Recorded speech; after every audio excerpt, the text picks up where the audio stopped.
University. Learn, research and innovate. Join with us. United Institutions, Coimbatore. Chennai தலைமைச் செயலகத்தில் அமைச்சர் ஆதவ் அர்ஜுனா செய்தியாளர்களை சந்தித்து வருகிறார். அந்த காட்சிகளை பார்க்கலாம். வரலாற்றில் நாங்கள் பதிவு செய்கிறோம்.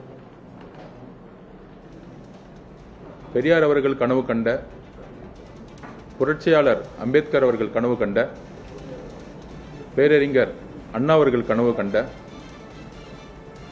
சமூக நீதி, மதசார்பற்ற ஒரு அமைச்சரவையை மாண்புமிகு தமிழ்நாடு முதலமைச்சர் உருவாக்கியிருக்கிறார்.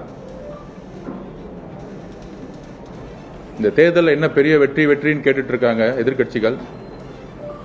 இந்த தேர்தலில் பணபலம் தூக்கி எறியப்பட்டிருக்கு. சாதியின் அடிப்படையில் ஏற்படுத்திய தேர்தல் அரசியல் மக்கள் தூக்கி எறிந்திருக்காங்க.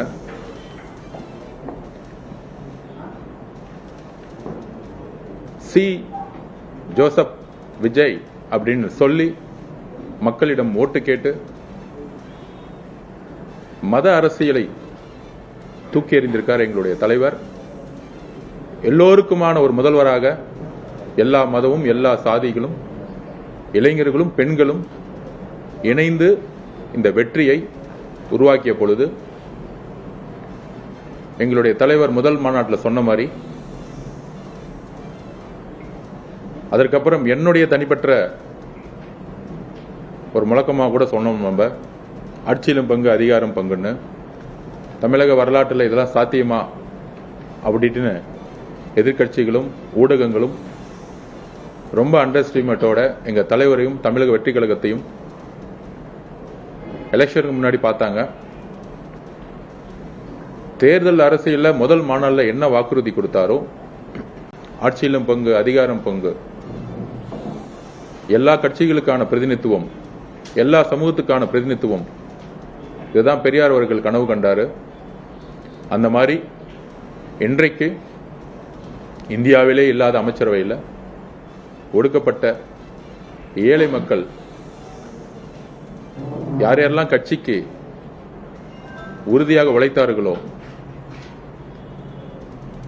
எந்த விதமான சாதி பின்புலத்தை பார்க்காமல், எந்த விதமான குடும்ப பின்புலத்தை பார்க்காமல் இளைஞர்களுக்கான ஒரு அமைச்சரவையை எங்களுடைய தலைவர் மாண்புமிகு முதலமைச்சர் அவர்கள் தமிழ்நாட்டிலேயே ஒரு பெஸ்ட் எக்ஸாம்பிள், ஒரு மினிஸ்ட்ரியை இந்தியாவே பார்த்து பிரமிக்கக்கூடிய ஒரு அமைச்சரவை உருவாக்கியிருக்கார்.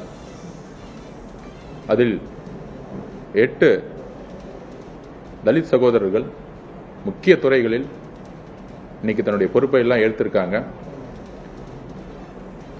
108 வின் பண்ணி பெரும்பான்மை பலம்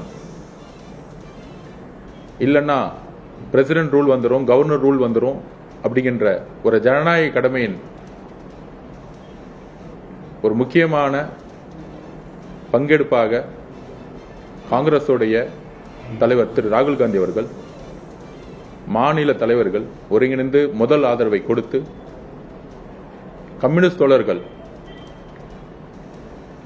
மார்க்சிஸ்ட் கம்யூனிஸ்ட் கட்சியுடைய தலைவர் திரு பேபி அவர்கள், இங்க இருக்கக்கூடிய திரு சண்முகம் அவர்கள், தோழர் வீரபாண்டி அவர்கள், அதுக்கப்புறம் என்னுடைய ஆசான் திரு திருமாவளவன் அண்ணன், ஐஎம்எல் காதர் மொய்தீன் பெரியவர் அவர்கள் ஒரு ஜனநாயக கடமையுடன் அன்கண்டிஷனல் சப்போர்ட், ஆட்சியில் பெரும்பான்மையை உடன் நடத்துறதுக்கு அன்கண்டிஷனல் சப்போர்ட் கொடுத்தாலும் எங்களுடைய தலைவர் மாண்புமிகு முதலமைச்சர் சொன்ன வாக்குறுதியின்படி ஆட்சியிலும் பங்கு அதிகாரம் பங்கு என்கின்ற உறுதியை அனைத்து தோழமை கட்சிகளுக்கும் தனிப்பட்ட முறையில் அழைப்பு விடுத்தார். அதுக்கப்புறம் என்னுடைய பேட்டியை நான் கொடுத்திருந்தேன், அழைப்பு எடுத்திருந்தேன், பொதுவெளியில் அழைப்பு எடுத்திருந்தோம். அதை ஒவ்வொரு கட்சியினுடைய உயர்மட்ட குழுக்கள் கலந்து ஆலோசித்து காங்கிரஸ் 2 அமைச்சர்களும் சுமார் 59 வருஷம் கழிச்சு காங்கிரஸ்ல இன்னைக்கு அமைச்சர்கள் உருவாகி இருக்காங்க.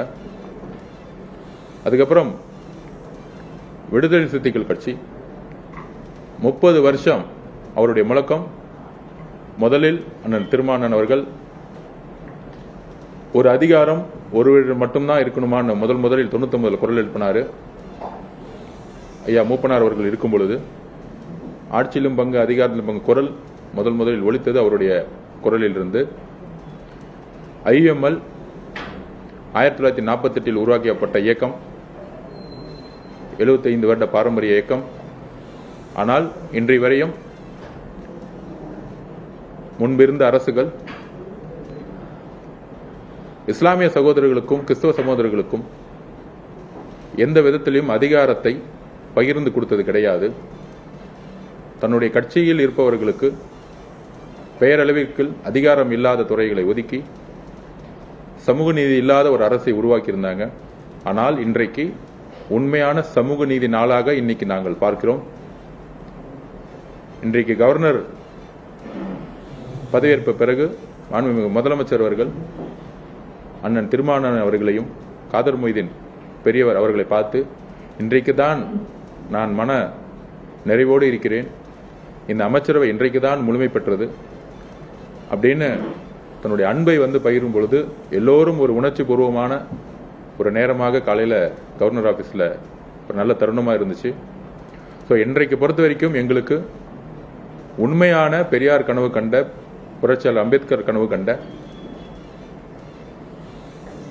ஒரு சமூக நீதி நாள் இன்றைக்கு தான் முழுமை பெற்றிருக்கிறது. நாங்கள் தேர்தலில் வேலை செய்யும் பொழுது இன்றைக்கு தான் ஊடகங்கள் இவர் இந்த சாதி, இவர் அந்த சாதி அப்படின்னு இன்னைக்கு விவாதிக்கிறாங்க. ஆனால் தமிழக வெற்றி கழகத்தை பொறுத்தவரை வேட்பாளர்களை நாம் நியமிக்கும் போதும் சரி, தேர்தல் பிரச்சாரங்களை பார்க்கும் போதும் சரி, ஊடக நண்பர்களுக்கு தெரியும், மக்களுக்கு தெரியும், மக்கள் சாதியின் அடிப்படையில் ஓட்டு போடவில்லை.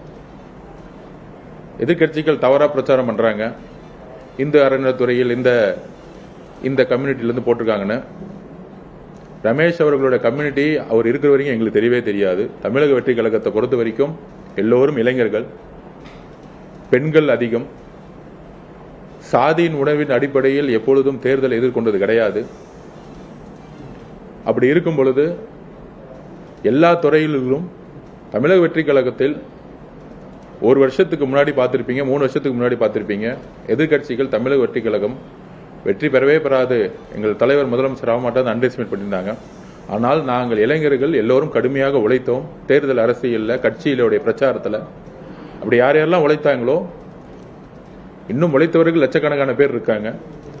அதில் தலைவர் அவர்கள் எந்த விதமான அடிப்படையும் இல்லாமல் அவங்களோட உழைப்புக்கு ஏற்ற மாதிரி ஒவ்வொரு துறையும் அவரே முழு மனதுடன் எல்லாருக்குமான வாய்ப்பை கொடுத்திருக்கிறாரு. அதனால இந்த பழைய தேர்தல் அரசியல இருக்கக்கூடிய இந்த திமுகவும் அதிமுகவும் இவர் இந்த சாதி அந்த மதம் அந்த அரசியல் எல்லாம் தமிழக மக்கள் தூக்கி எறிஞ்சிட்டாங்க.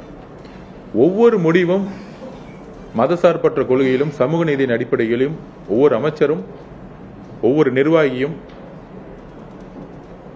காவல்துறை நிர்வாகிகளும் IAS ஆபீசரும் நேர்மையான முடிவெடுக்கணும்னு முதலமைச்சர் வலியுறுத்தி இருக்கிறாரு. இந்த அரசு அந்த மாதிரி முடிவை தான் எடுக்கும்.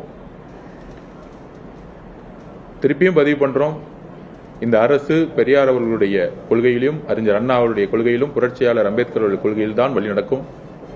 அதற்காக தான் தேர்தல் அரசியல்ல மெஜாரிட்டி இல்லாத போது அதிமுக கிட்ட சப்போர்ட் கேட்டிருந்தா ஈஸியா கவர்மெண்ட் ஃபார்ம் பண்ணி முடிப்போம்.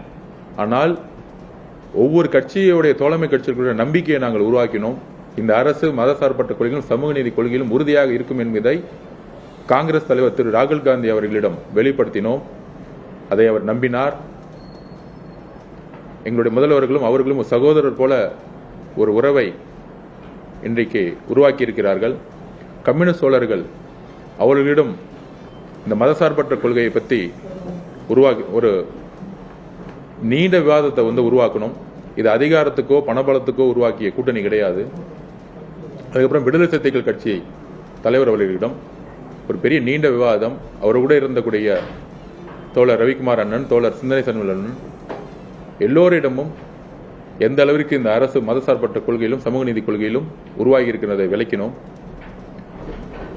IUML கிட்டத்தட்ட 60 வருஷமா திமுக கூட்டணியில் இருந்தாங்க. ஏன் இஸ்லாமிய சகோதரர்கள் அமைச்சரவையில் பங்கெடுக்க வேண்டும்? இஸ்லாமிய சகோதரர்களுடைய பொருளாதார பின்புலம் மிக மிக மிக வறுமையான பின்புலம். எல்லா சமூகங்களும் முன்னேறினாலும் மைனாரிட்டின்னு சொல்லக்கூடிய இஸ்லாமிய சகோதரர்களாகட்டும், கிறிஸ்தவ சகோதரர்களாகட்டும், பெண்களாகட்டும், இவங்களுக்கு தலித் சகோதரர்களாகட்டும், இவங்களுக்கு அரசு முக்கிய திட்டங்களை கொண்டு வரணும். நேர்மையின் அடிப்படையில் முக்கியமான திட்டங்களை கொண்டு வரணும்.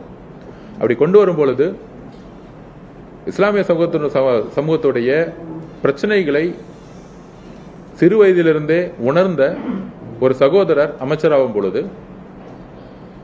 கண்டிப்பாக அந்த திட்டங்களை மாற்றம் கொண்டு வருவார். எடுத்துக்காட்டாக பிடபிள்யூடி ஐவேஸ்னு எனக்கு பொறுப்பு கொடுத்தாலும் விளையாட்டுத்துறை எனக்கு கொடுக்கும் பொழுது 10 வயசுலேருந்தே விளையாட்டுத்துறையில் நான் இருக்கிறேன். நான் ஸ்போர்ட்ஸ் ஹாஸ்டலில் இருக்கிறேன். நான் ட்ரக்ஸை ஒழிக்கணும்னா விளையாட்டை முன்னிலைப்படுத்தணும்னு முதலமைச்சர் இந்த பொறுப்பு கொடுத்திருக்காரு. அந்த மாதிரி எந்தெந்த துறையை யார் யாரிடம் கொடுத்தா பிசிகாவும் இந்திய யூனியன் முஸ்லீம் லீக்கும் அமைச்சரவையில் இடம்பெற்றிருக்கும் நிலையில் அது குறித்தும் மேலும் பல்வேறு விஷயங்கள் குறித்தும் விளக்கம் அளித்து வருகிறார் அமைச்சர் Aadhav Arjuna.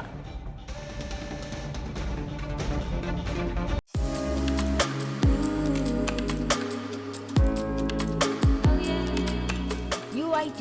Learn, research and innovate. Join with us. United Institutions, Coimbatore.